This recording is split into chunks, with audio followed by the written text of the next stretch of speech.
Mick, you don't even get it. I listened to I reckon 5 hours straight of Hawk talk.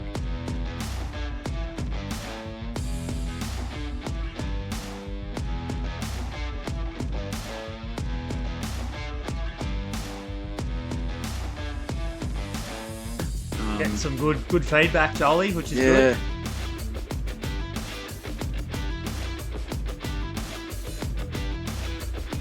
My face ended up just sliding on the cricket pitch.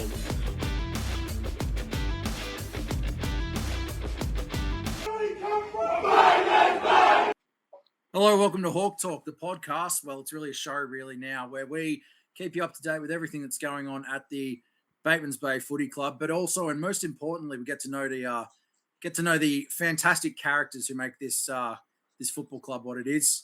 I'm your host, Joel Erickson, the good-looking bald guy up in the opposite corner. Well, here's for me. That's Mick Kenny, our operations manager and our former head coach. How are you, Mick? I'm very good, thanks, Jolly.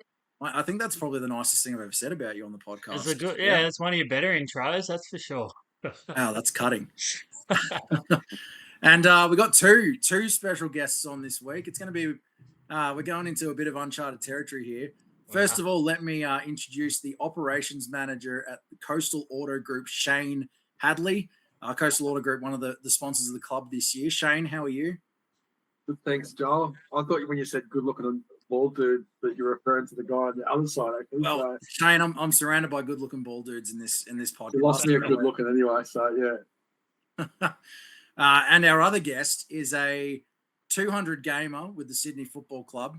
It's not Chelsea Cunningham, if you can probably see that on your screen. It's Harry Cunningham. Harry, how are you? Good, thanks, Joel. How you doing, mate? Yeah, good. Also good looking, probably not as bald, but you know. Receding. That's why I'm wearing a hat. Bald man's I'll best let friend. Mick tell you about his hat later on, but Mick's got the perfect hat, and he probably should have broken it out for this episode, but we'll get to that later. And we'll also get to why we've got Harry on the show later on as well. But, mate, this is probably one of our most star-studded podcasts so far. I'm looking forward to it, Mick. Yeah, Thanks, I think so, mate. Obviously, a good coup to get Shane on, mate. Yeah. Shane, mate, we've been working on Shane for a couple of years now, and we finally got him over the line. So it's good. Hey, let's begin just with we've had a couple more weeks of preseason, Mick. Just briefly, how's the team looking? I think I heard you saying in kind of before we got started here that Marto can be a bit of a maybe not a hard taskmaster, but he likes to push the guys. How are they looking so far? Yeah, it's been great, mate. Been a really good. I think we're a month in now, or we're three into our fourth week. So yeah, really well received. I think numbers. I don't think we've had a night where we've been under 35 yet in the men's space. So been really well received, and likewise in the women's, they're starting to pick up as well. Now I've had some really big signings in the last week for the women's as well, and there's another big one on the way as well, probably next week as well. Well, let's talk about those signings that we can talk about, the ones that have been confirmed. One's very exciting. It's one. Sorry, it's a girl who was probably our best player. I'd say definitely the best player in the under 18 setup last year, the Rising Stars. Isla Judd. That's a massive get for the football club. Just getting her committed to another season of Seahawks football.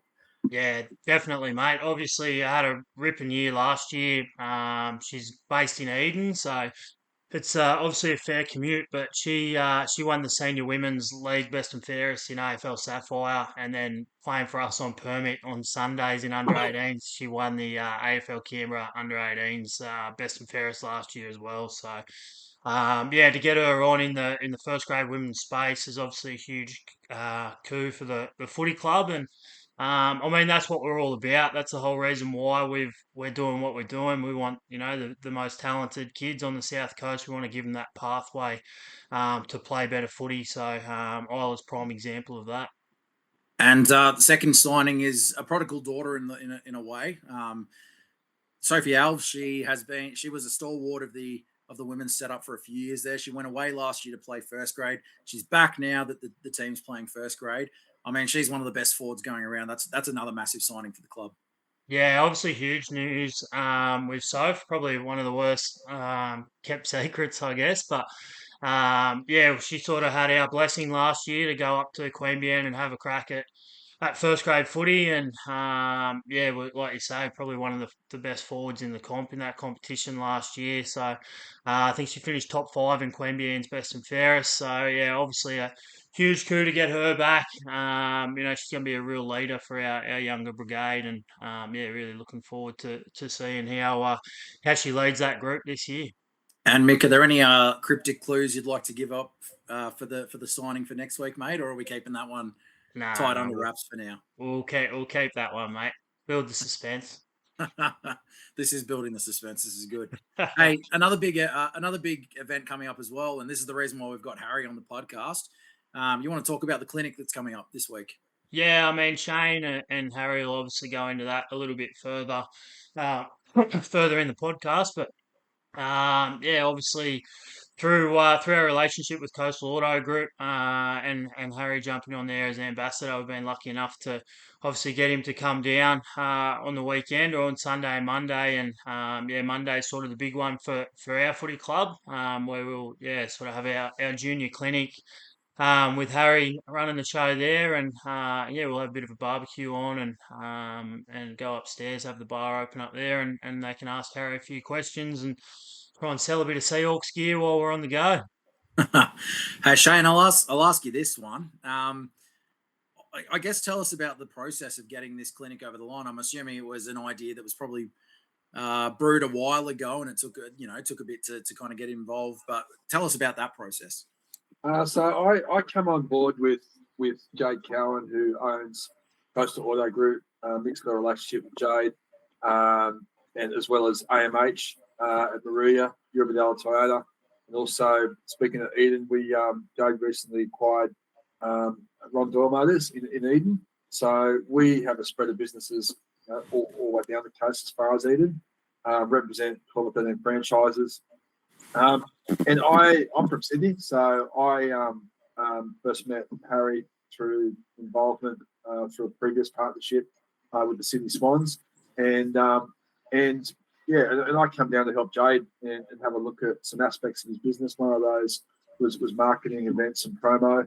See what they were doing in the community and so forth, and probably saw some opportunities in some different spaces. Probably with our biggest, community alignments and partnerships. One of those being the Seahawks. Probably the biggest mistake a lot of commercial businesses make when they do align with to support sporting organisations or teams or whatever it may be is we don't know how to do it very well, and we normally write a check, give a card, do whatever, and then do nothing with it. And so get the end of the year and say, well, nothing's come of it. So probably I'm more interested in working out a plan around how do we do it. How do we, show people that we do have a community spirit. We're not, probably the second worst place anyone wants to visit outside the dentist. And we do want to get involved with parents and kids and make sure that they stay fit and stay healthy. And probably the best way to do that, I've found in the past with some alignments that we've done, particularly in Sydney metro area, is by having someone that represents that particular sport, in this case, that being Harry, but also aligns with what the values and what we'd like to see in our business through our leaders and also through the people that work in our business. So we, I had a look at the Seahawks arrangement, had a chat with our marketing coordinator, had a chat with Jade, and said, well, how do we do this? So the start of it is that we do a community clinic. The structure of that probably revolves around similar to what this is where I first met Harry and some of his colleagues, and is they generally do a sponsors night, but they're big sponsors, and I was previously involved with one of those partners. We went to the SCG, we put some gear on. We went out and had a pick and had a few different drills, then come in later and had the opportunity to talk to some of the players, and was really impressed with what that Bloods culture represents, and how we can line up the business, and someone that sustained that through a long period of time without embarrassing, like Harry, is someone who I'd like to be the face of our business through this alignment partnership with Seal. Well, Harry, we'll speak to you now. You're the brand ambassador, or one of the brand ambassadors for Coastal Auto Group. You're not from the South Coast. You're a Riverina lad, which, from my history of speaking to guys from the Riverina, that means Mick Kenny's probably a football hero. But mate, tell me how easy was that decision, mate, to come on as a brand ambassador, and how much have you had to do with the South Coast in the past? Firstly, thanks for having me on board on the podcast today. I've heard great things, so hopefully Shano and I can live up to the standard for you, mate. So, and secondly, yeah, like Shane said, I've had a good connection with him over the last year or two, just through some stuff through the footy club. And being from Wagga, like a country, a town myself, I know how important it is for, I guess, sportsmen, sports stars to get back to the community. I still remember when I reckon we had North Melbourne come when I was in about year 4 or year 5, and I'm now 32, and I can still remember the day when Daniel Wells and Boomer Harvey were there. So I think it's pretty important to be able to get out into the community and have an impact on the kids. And particularly these days, I love seeing kids in local sport, getting out and about. I was lucky enough to have a great upbringing where I was able to play a lot of different sport, and I wouldn't change a thing about my upbringing. So hopefully I can go out and inspire and get a few kids to be able to go out and do the same thing and have a bit of fun with it. And one, promote the game, but two, promote the great work that Shane and his crew are doing with the Seahawks, and especially with the league, the senior guys going into the Canberra League this year. I saw some great alignment there, so hopefully they get a bit out of it. And have you been down to this neck of the woods before? Yeah. I come down with Shano, it'd be about a month ago now. It's actually funny how it all works out. One of my best mates who was in my bridal party, he originally played for the Seahawks back in when he would have been in year 5 or year 6 before he moved to Wagga, actually. So Callum Gardner, I'm sure he'll listen to the podcast at some stage. But, he moved to Wagga in year 7, and he played for the Seahawks back in the day as well. So we had a good chat about that over Chrissy as well. Small world, eh? It is, mate. It is. So I'm going to turn my light on because it's about to go dark here. I'm not in. My missus reckon I look better in the dark, but I just for the purpose go for it, Shane. I think this is a first. I don't know. Is that right? Do you remember anyone having to turn a light on in the show before? Is that better? There you go. That is just good. a shine off the forehead now, mate. That's the only thing. You need a hat like me and Harry. Mate, we can really see how good looking you are now, Shane. How many hats have you got, Harry? I see you always wear a hat. Mate, you'll never see me without a hat. The only time you'll see me without a hat is when I'm playing footy. Okay. So I've got plenty, mate. I do well to hide the knob. What do you reckon? What would be your hat count if you threw a dart? I'll probably, including my golf hats, I'd have 25 or 30 sitting up in my room. Okay, I've got about 150. Oh, jeez. Yeah, I got old cricket, every cricket hat since I was 9. Is in a bag. You could do with the floppy hat right now, actually. No, I could do it, man. Hey, speaking of hats, Mick, do you want to tell us all about your special hat? Yeah. I've really been trying to get this on the podcast, and you've shown a bit of resistance so far. So why don't you explain it rather than back in the day before we did the video podcast, when we just did the sound, I used to wear a red hat that my brother-in-law got me for Christmas, and it says, "Under this hat, I am bald." Yeah. And Joel keeps trying to get me to wear it. You still got it? Yeah, I still got it. I wear it at footy Oh, training God. every now and then, get a bit of a laugh. Hey Harry, just wanted to ask you one more question. It might be a little cheeky, but when you're teaching the kids at your clinics, do you teach them a bit of the rampy, climbing the goalpost, or is that off limits, mate? No, there is nothing from Dane Rampy's repertoire that I would teach anyone in terms of his antics, because he's had a few slip-ups in the past. So I actually don't know what's going through his mind at some stages. So it's pretty bizarre what he's come up with at stages. But he's to be fair, his resume speaks for itself. So you got to let him go sometimes. I mean, you don't have to be orthodox to be successtible, do you? Actually, at that game, I think that they played Essendon. They I'm did, Essendon they did. supporter, yeah. Correct. Got away with one, I think, in the end. Hey, let's get into the more serious part of the podcast, where we put both Shane and Harry under the spotlight a little bit here and ask them about their history with footy and with country footy and their local clubs. But first, we're going to hand over to Mick. He's got a few questions to ask you both. A little more, probably not as serious, but hey, these are very hard-hitting questions, all of them. So I'm the floor's yours, Mick. Yeah, they're a bit lighter, these questions, but I've never done it to two before, so we'll just have to do. I'll ask the question, and then I guess you both answer. Preferably not at the same time. Not at the same time, no. So maybe Shano, you might go first. So the one app on your phone that you couldn't live without. What photos? That's a good one. I never thought of that. Let's go with maps. I'm hopeless around here. They're fair. What did Rex say last week? Instagram. Yeah, because he runs his Richmond fan club page or whatever it is.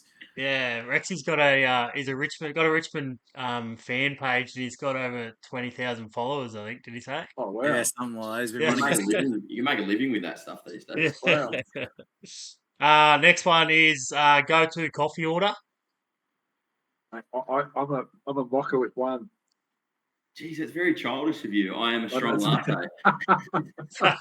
I know what you are. I got you one. I picked up the I think is that mock. I think that's a mocha 2 shows in a row, mate. Yeah, Rexy was a is that mocker right? too. Yeah. Or pre-game routine or any superstitions that you have. Shana, you were very good at cricket, so I reckon you've had a few in your You'd day. have superstitions, surely. I go left boot first. I was left pad first. There you go. Yeah, don't know why it come about either, but yeah, left boot. Would you say left pad? Yeah, I think Rex was the same last week. Yeah, I think he was. Yeah. I've got a few that are borderline superstitious, but I call them routine to make myself feel good. So whether it's past the night before or a couple of pieces, yeah, it's endless at this stage. But I call it routine now. Yeah. Well, next question is favourite Seahawks moment, but obviously, we'll go favourite, I guess, sporting moment in your career, given Shano's background with cricket as well. Okay. Like my debut was pretty cool, but like I was on the ground when Big Bud kicked his 1,000th goal. So, yeah, I was playing that game and I was lucky enough not to be. I made sure I wasn't on the bench at that You stage. weren't Driver Avenue? No, I didn't end up out there, mate. I was one of the smart ones. But yeah, that was a pretty cool moment. I'm a big footy nuffy and I don't know if it'll happen again. So it was pretty cool to be there for it. Mine easily is having the opportunity to play a game with my son, and I was in the early 40s. I was told I hadn't played for well over 10 years, and I was told that skins would save my life, and it would save all my Sundays. And I actually cramped up trying them on in Rebel, but having the opportunity to go out and have a season with my young bloke, nothing will ever surpass that. So very good. A season too. That's impressive. I thought you were just going to say a game. But I scored more runs in that season than he's done in the 10 years following. At 41, so that was only 2 years ago. God, thanks, mate. And then last one is, if you had a time machine, what place or moment would you go back to? I had my first child 10 months ago, so maybe I go straight back to that and bottle up that feeling, because that's pretty special, as I'm sure a few kids' fathers in the room here. Yeah, I'd go to that. So mine would be back in probably about 1990, and I was playing in an under-19s carnival. We're playing against Queensland, and I needed to go to the bathroom as I was putting the pads on, and didn't realise that we had 2 quick wickets happen, and I had to go out there on the hat-trick ball. I still had my pants down around my ankles, and I got myself ready really quickly, went out to bat. I'm halfway out to the wicket. Michael Kasperwitz, if you remember, ex-Australian fast bowler, was bowling on a hat-trick, and as I got halfway out of the wicket, I realised I'd picked up 2 right-handed gloves, but then turn around, go back into the dressing room, get my left-hand glove out and go back out. And I don't think I've ever copped a serve by a cricket team in my life, like the sledging I got when I walked out in front of that Queensland team. I did survive the hat-trick ball. Next ball got hit in the head by a bouncer. So there you go. I'd like to go back there. I'd like to go back there and get the right glove. I think that would have solved that whole issue. I was wondering where we were going with that. Yeah, that's the glove thing, mate. So there you go. Yeah. That's very good. That's me, Jolie. That's some great answers. Yeah, Harry, I think all 4 of us are fathers, so I will say my boy isn't old enough to be playing cricket yet, Shane, but I can feel the emotion there, and yeah, there's nothing better than the birth of your firstborn. At least I think that. Maybe Mick's of a different opinion. I don't know, mate. But no, you're right, mate. That's good. I'll tell you what's interesting. I had the good fortune of going to the Swans probably more somber presentation night 2 years ago, literally a week after that MCG thing, and all the players were there, and we caught up with Harry and Joel Hemling afterwards, and a few of the players for a drink up at Zephyr Bar at the Hilton, didn't we, mate? And we're up there, and it was quite, and we were just chatting, and you told me, I think you told me then that you were having a baby, and I think I said to you there and then that, mate, that what happened 2 weeks ago was just part of the insignificance when you get to experience what you're going to experience, as you have. So pretty cool, eh?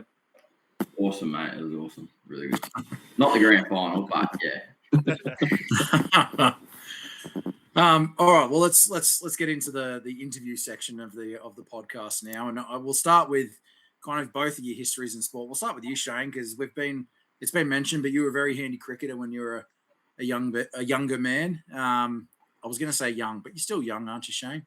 Not really. Yeah, I don't feel young anymore. So I'm trying to throw you a bone here, Shane. Thanks, mate. But yeah, tell us about your history with cricket. When did you start playing? Kind of what was the highest level you got to? I played from a young kid, and just there was a sport I really sort of clung to. I've always been a bit of a scoreboard type of person, so footy, cricket, golf. I love the golf post cricket, but anything that involved the bat or a ball, I was pretty keen to do. Not very mechanical, not really good at that. So I played all junior rep cricket, played all state level from all the age groups through, and then when it starts to get a bit serious, I played first grade in Sydney for a lot of years for Western Suburbs out at Pratton Park. Played against some pretty decent players. I come up through that a lot of my teammates and people I played with went on to play for Australia and stuff like that. And probably I gave up at a young age. I probably found out that I played second 11 New South Wales. And had a good fortune of going overseas and playing for a few years over there as well. But I blew my elbow out a couple of times.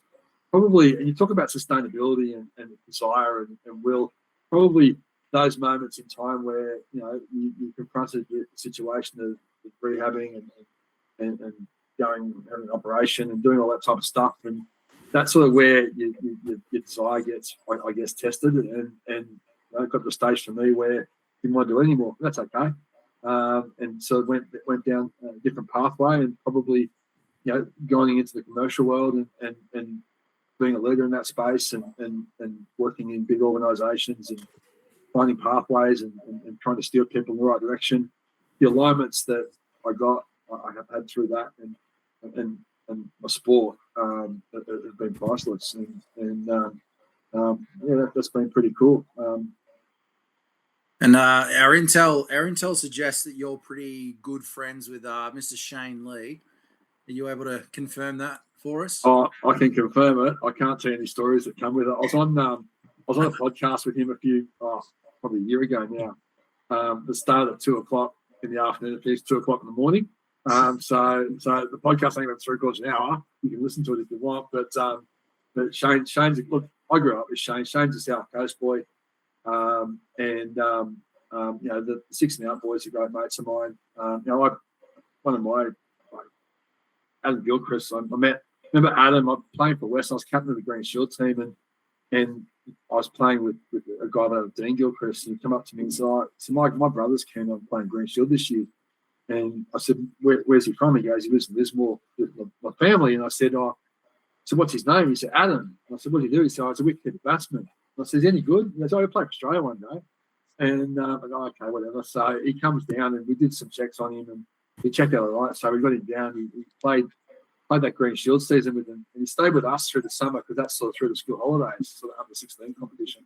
I remember taking him, my dad picked him up and we took him out to Wagga Wagga in Canterbury and we went out onto the ground, introduced Gilly to everyone, and he's left-hander, and as everyone knows, he didn't change ever. But and he comes out, and I said, I'll give you some throwdowns before I had to go and toss. And so I remember throwing the first ball to him, and he's just gone smack. And it was like I've never seen a 16-year-old, 15-year-old at the time hit the ball like that. And it went like a tracer ball. It never really went up or down. There was no velocity to it. It just went straight.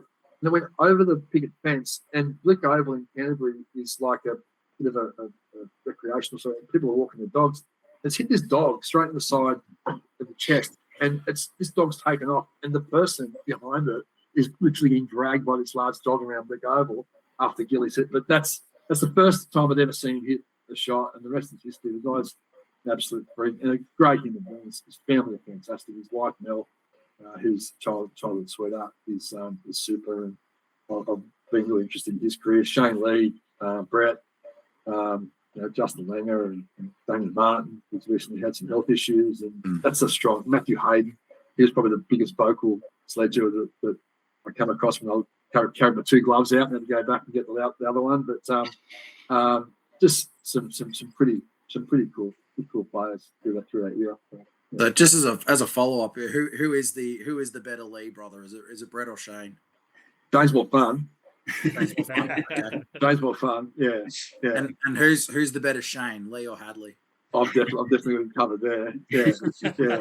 Yeah. So, he tells a funny story on that podcast and probably says something for I was like opening bowler and says something for the pace in which I bowled. That about the time that Gilly stood up the stumps to me for the leg side stumping. So I tried to tell the umpire to call it a no ball because I didn't want to see that on the score sheet, but they called it. So there is a scorebook somewhere with stump Gilchrist bowled Hadley. So yeah. Oh, good. Not everyone can say that. No. Harry, we'll go to you now. You obviously, as you said, you grew up in Wagga, which is country New South Wales. It's a bit of a battle between Aussie rules and rugby league, mate. How did you I guess what did your junior sporting journey look like, and what was it about AFL that kind of drew you over rugby league? I was lucky enough. I'm one of 5 kids, so I got 2 brothers and 2 sisters. So I originally got into AFL when I was I think I was 4 years old, and my older brother was playing, so and Dad was the coach. So that was how I jumped into AFL at the start. And then there's not heaps to do in Wagga bar play sport or go to a pub that's on every corner. So growing up, you just played a bit of everything, mate. So everything from soccer to cricket, athletics, swimming, rugby league. And then I was playing rugby on a Saturday, AFL on a Sunday, and I got to about the age of 16 and I had to sort of make a choice of where I wanted to go and what I sort of picked one sport to have a crack at. And it's fair to say at age 16, I was probably weighing 55 kilos, so I was probably better suited for AFL than I was rugby league, and it ended up being a better decision. So, stuck with AFL. My local club was Turvey Park Bulldogs, and I was able to get into senior footy pretty early. I think I was about 15, which in the end probably helped me once I did get to the next couple of levels. And, and that was about the time when all the academies just started. So, originally, I was a part of the Giants Academy. When the academy started, it was my year 12 year. So I did a bit of training with them, and I was lucky enough to meet the great Paul Kelly, who was working at the time for the Giants Academy. And then, the Giants had so many picks. They had so many good young talent they had access to. So I could have went there, but they chose not to go down that route. And then Kel bleeds red and white. So he made the call and said, I think Swans need to have a look at this bloke, and they gave me a trial, and a 2-week trial, and a week into it I was on the list, and Don't know how, mate, but I'm about to head into my 15th year, so I'm not sure how that happened. I shouldn't have played 10 games, let alone 200. So just hanging on at the moment. Mate, tell us about your debut, because obviously I've interviewed a few footy players over the time, and they've all got very strong memories of their first game. But mate, what was it like for you? Because I imagine you would have been quite a bit younger than you are now. A little bit, yeah. So I was, literally 18. So I got put on the rookie list in December, and round one against the Giants, which was a bit ironic in the end, in March. And it was in the days when the sub rule, so I had the green vest. But yeah, it was crazy. I was a bit naive about it. I think I was only 18, like I said. It was all happened very, very quickly, and I didn't think too much of it.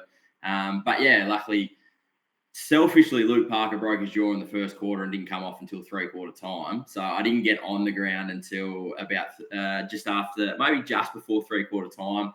I only had about 4 or 5 touches. So I reckon the first one was definitely a turnover that went the other way. But out at ANZ, it was the Giants' first ever game as well. We won pretty easily, but it was a pretty cool experience. I didn't get to play another game that year, but they did go on to win the flag. So it was in 2012. So pretty crazy experience. Just a young kid who just wanted to play footy at that stage. So, pretty cool. Yeah, and I mean, I'm sure you've been very privileged to have the career you've had. You're 15 years in. You've got 200 games under your belt. You've played in finals, big finals, and you played in grand finals.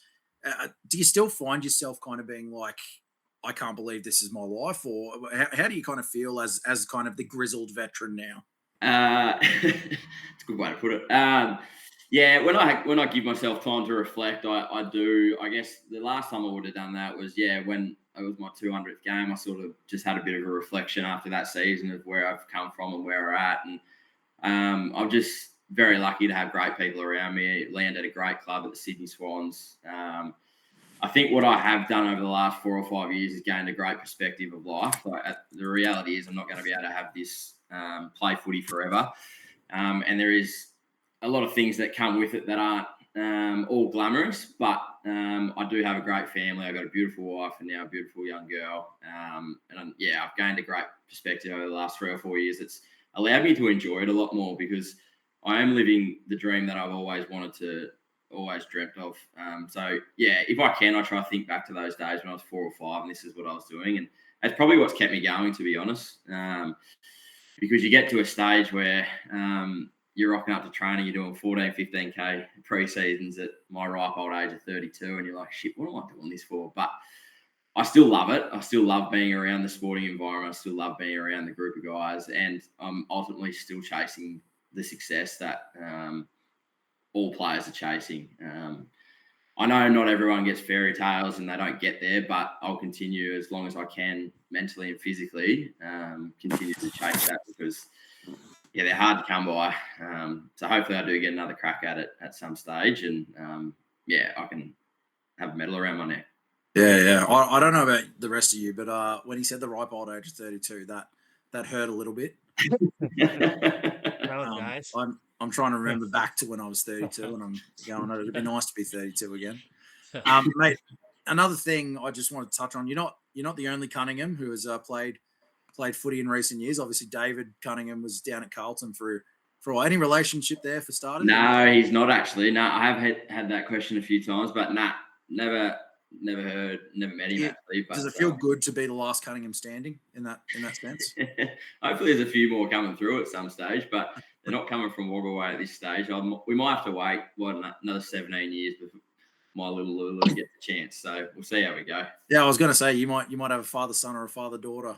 Yeah, well, I did say to my wife, I've done all the hard work for them. All they got to do is just have a little bit of talent, and they might get the father-son, father-daughter also. Yeah, good. Hey, next question.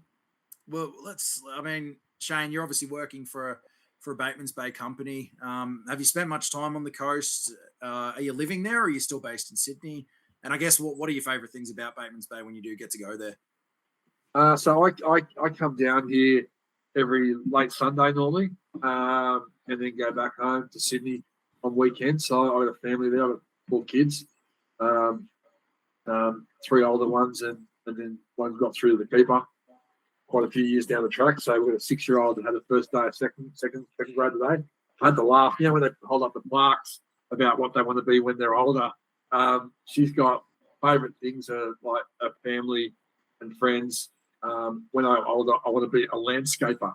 Now, I have no idea where that's come from, but she's 6 and wants to be a landscaper. So I think she takes after her mum. The mum seems to do most of the lawn mowing and edges and pruning around our place. So, yeah. But, yeah, so I've been in the Bay now for probably about 4 months now.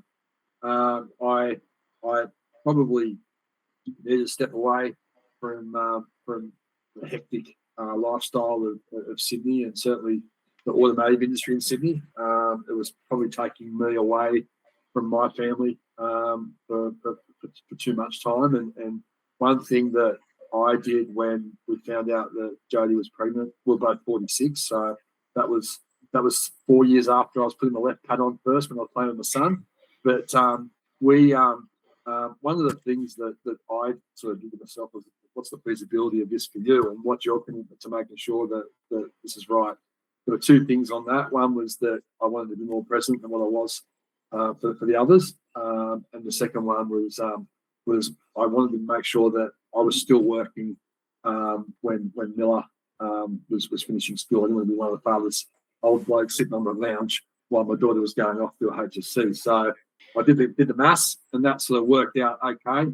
However, for the first bit, I probably wasn't living up to my own expectations around that, and so I moved away from that Sydney company and come into some consulting work for a mate who wanted some different ideas down the coast. That was Jade, and then from there we sort of worked out a little bit more of a permanent arrangement that sort of suited.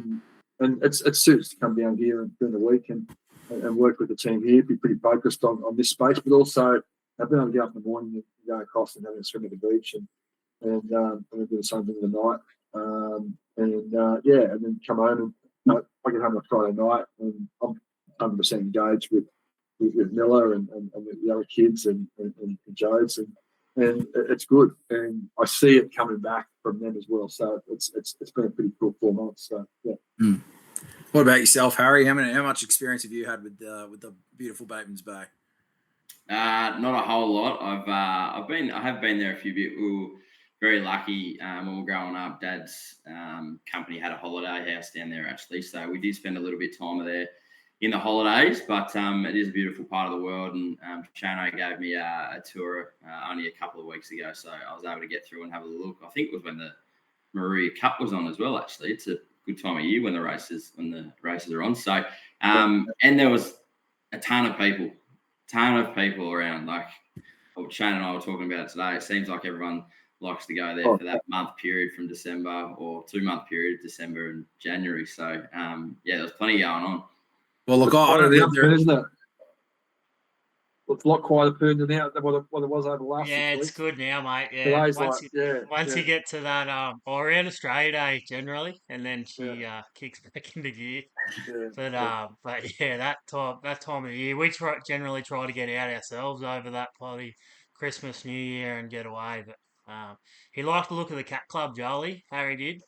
I've heard good things. I've heard great things about that place, so I might have to get back out there at some stage. Maybe I have 18 holes, and then I'll have treat myself after the club that. has a really good history with the Cat Club as well, so that's the story for another time. Shane, this is a question for you. Obviously, Coastal Auto Group is one of the sponsors for the Seahawks in season 2026. Probably the biggest season in the club's history. What kind of drew Coastal Auto Group to the Seahawks when they were kind of making their decisions about, all right, who are we going to sponsor this year? Well, I think it's been a partnership for a number of years, and I think one of the things with Jade is that he's tried to support everything, and probably myself in looking at all these community partnerships and engagements is to probably pinpoint 2 or 3 that are super important. Probably what I see with the Seahawks, one is the year, this being a year of promotion and opportunity. and how I can align that with the commercial realities of our business, and how do we get some leverage off that from an opportunity point of view, and not just about financial performance in the business, but culture and also the guys. I want the guys to see and the girls to see what it's like to fail and what it's like to come back from adversity, and I want them to hear stories, and that's part of bringing Harry on board. Is to listen a little bit about that footy culture, that Bloods culture that the Swans have, and see if I can bring that into the business and also into the community. And we'll throw some questions at Harry on Monday night and get everyone to listen to them. I spoke to 10 parents today about a separate opportunity that they're doing at a VIP type thing, and some of these kids are footy mad, and some of them have got questions that they're really interested in asking. So I'm looking forward to having that, doing that prior to the big event on Monday. But that's pretty much. I just thought that the alignment that the Seahawks could offer with us and where those values lie with us is really important with regards to where we're heading in the next 12 months. And I think Harry coming in on board with that, his longevity, in a club that is it's a powerhouse with regards to culture. I've had the good fortune of being around it through other relationships previous, and also even just going into sit in players and families area to watch a game in the last couple of years, just to watch all the reserves players sit there together and ask my mum, is she all right? Can someone go and get something for them? It's just good old-fashioned manners that's obviously through many leaders that have come through the club has been maintained and gone through. And I find a lot, especially in the automotive industry, that we live sometimes in the dark ages, and to bring some of that good old-fashioned manners back into the way that our people behave and what our expectations of customers are when they walk through our showroom doors and our service departments is how we best manage that. And looking at echoing some of the experiences these guys can pass on is priceless from my point of view.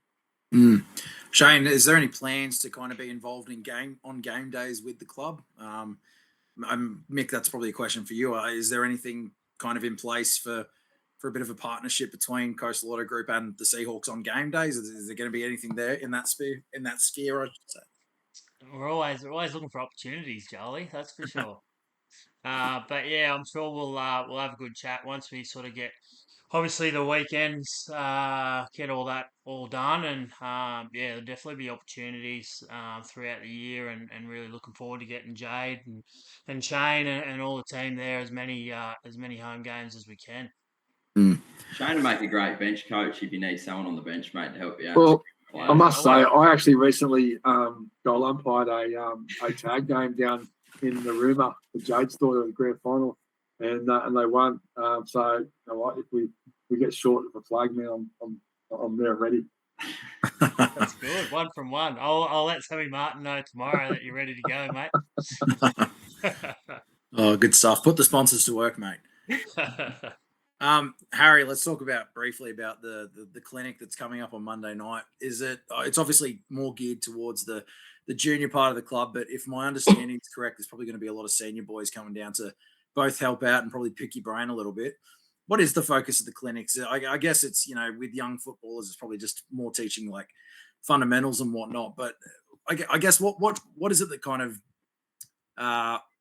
what is it that keeps bringing you back to doing these types of clinics for young footy players? It's the look on people's faces when you're out there having a bit of a run around at a kick. Like, you could stuff something up, or you can do something really well and your face lights up and people are having a good time. So whether they're 4 years old, whether they're 48, 55 years old, like, I'd love anyone and everyone to be able to come along, because I'm going to cater it for everyone. So there's going to be some fundamental basic skills that we can I can give you some insight into what we do at the footy club in terms of, at the end of the day, fundamentals are the reasons teams win games, the basics, really. So I'll do a little bit of teaching on that, but what I really want to bring is just a good time and have a bit of fun with it as well. We can take the mickey out of each other, have a bit of fun, and then, hopefully there's plenty of smiles on faces, and then, just to be able to interact and get around to as many people and have a good connection with people. And give them a little insight into what it is, what it's like to be an AFL player, I guess. But hopefully, we get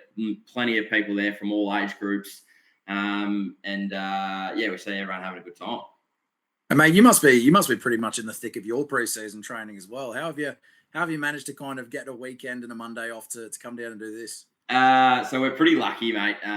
Throughout our pre-season, we do get a 4-day break essentially before the season starts. So we've been going flat knacker since us older boys got back in maybe the end of November. So a couple of weeks off over Chrissy, but we're right into match sim at the moment, getting stuck into each other, and then we've got a couple of pracky matches coming up. So we'll do another intra-club this week, have a couple of days off, and then I think we go down to Melbourne, we'll play the Bulldogs, and then we have a game against the Giants, so for our community series game. So, opening round is 30 days away. It's March 5th on a Thursday night. It creeps up on you so quickly, but a couple of days off, so I thought it was a great opportunity to come down, especially before the season starts, and get everyone thinking about footy again because, like I said, it's coming quick. Now, Harry, one final question from me. A couple of years ago, I interviewed Marcus Bonampelli about one of his children's book that he's written, and look, he may deny this if he's asked about it, but he did kind of promise on the interview that he would come play for the Batemans Bay Seahawks when he was retired from AFL footy, and he said he'd do it for a pie and a couple of sausage rolls. Harry, my question is, I understand a certain Danny White might have been putting the hard sell on when he came down the other weekend. What can we do to kind of get you over the line for a signature once you've decided that you're done with the Swans, mate? I am a sucker for a pie and a can of Coke and a cold schooner. If you can hold my body together whenever I am done, I might be able to come along and do something. But if you can, how much tape you got down there actually? By that stage, I reckon I might need a bit to hold me up. And you got to promise I can play out of the square and not leave the 50 because I'm done with my backman days once my footy's over, I reckon. I reckon it's a pork roll, Joel, too, but no chili. I saw you picking the chili out. Pork roll, no coriander, no chili, thank you. That nearly gets done. Sounds like a job for Jack, that one, Mick. We got to get well, Jack will sort him out. We'll just up the budget for the strap and tape. We'll be right. I need to live in the limelight up in the forward line at some stage of my life. So I'll have to mate, if I'm watching the Swans at all this season and I do see you out of the goal square, I'll know you're just getting practice in for your glorious second career at the Seahawks. Or I'm in the wrong place and about to cop a spray from the coach. It's actually funny you say that because we're actually putting in a Masters team in the AFL Canberra comp this year, and Cam's taken the role of coaching it. And I spoke to him the other day, and I said, "How are we looking for numbers?" And he said, "Oh, we've got 26 at the moment, but we've got 24 that want to play out of the goal square." Oh man, I just can't. I keep thinking to myself, if we could put, the Bont under the footy, under whoever's playing ruck for us, flicking the ball out to Harry Cunningham. I'd probably rather pretty good midfield. Way, he's levels above me. I really want the footy in his hands. Oh mate, he's a gun. I think we can all agree with that. Hey lads, I think that's all of our questions. Mick, is there anything else you wanted to talk to these guys about, or?